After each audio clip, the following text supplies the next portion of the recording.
story a little while ago. The people were excited because Jesus was going to deliver them.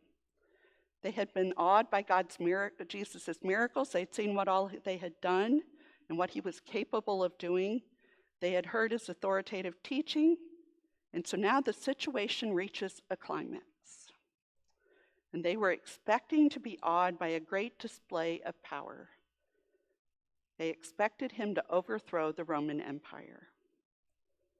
Their prayers were going to be answered, just not the way that everyone expected them to be. Palm Sunday, the stage was set for Jesus to awe the crowds. We've spent Lent considering awe. We've looked at various ways to open ourselves to awe by opening our eyes to things that inspire us. We've looked through the lens of wonder, curiosity, delight, and some others.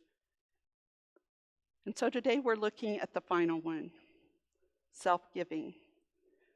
When Dacher Keltner decided to focus and do scientific studies on awe, the first step in the process was to come up with a definition that they could agree on.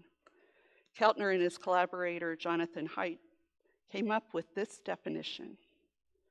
Awe is the feeling of being in the presence of something vast that transcends your current understanding of the world. Being in the presence of something vast that transcends your current understanding of the world. And so they conducted a scientific study to determine what inspired awe in people. They gathered stories from people around the globe, people that speak different languages, from different cultures, different religious backgrounds or no religious background. They wanted as diverse a group as possible.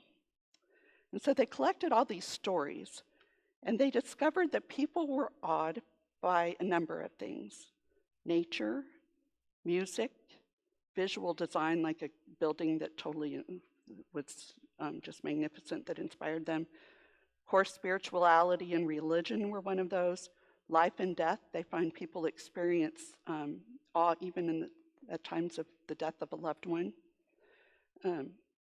Having an epiphany, which is when you suddenly come to understand some greater truth about life.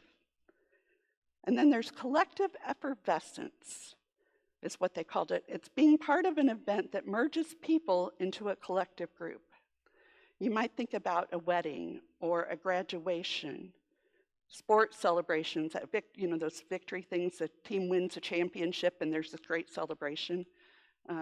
Family reunions where people come together, political rallies, and parades, which is what we see today. And so I believe on Palm Sunday, the people gathered as Jesus entered were experiencing collective effervescence, which tends to multiply and grow and build on itself. The energy was growing and the excitement was spreading, and so they experienced awe at what they were in part of. So in their study, though, Keltner and Haidt found that there was one thing that moved people to awe more than any other. And it was not in the list I've read so far. It's what they called moral beauty.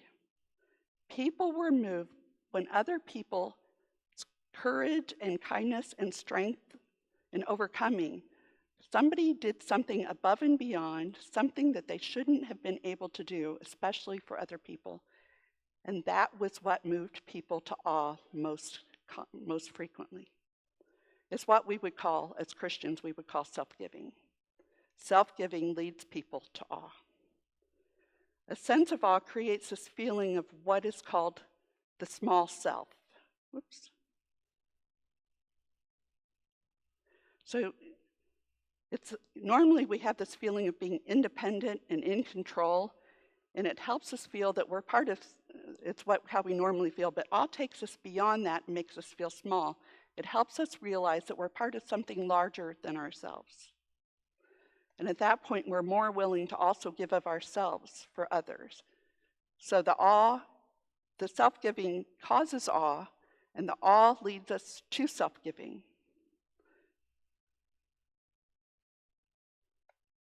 It's kind of what you call the ripple effect. One act of kindness is like that stone, and it goes out and it leads to another, and you have more and more people doing them. And so it starts this ripple that keeps moving out further and further. So you do the act, people are awed by that, they recognize and they do it, and more people do it. So while those at the parade as Jesus entered Jerusalem experienced awe by the collective effervescence, you would have thought they would have also noticed the awe of Jesus' self-giving throughout the week. But they failed to see it for what it was. Now, we hear the story every year. We sit in here on Palm Sunday. Some of the churches have services during the week, and we hear that story, and we hear it over and over. And so it becomes ordinary to us. We get so used to Jesus' self-giving, I don't think we see it for how amazing and awe-filling it should be. Science would suggest that it should inspire awe in us to hear what Jesus did for us. But have we become so used to it that it doesn't anymore? So today we're going to listen to some of the stories of Jesus' self-giving during the week ahead. And as we do that, I invite you to listen to the scriptures with fresh ears, focused on listening for Jesus' self-giving. What did he give to us during the week ahead? I hope that will inspire awe in you, and may it help you to take you out of your little world and help you recognize that you are part of something bigger. May Jesus' self-giving be a stone that creates ripples by each one of us.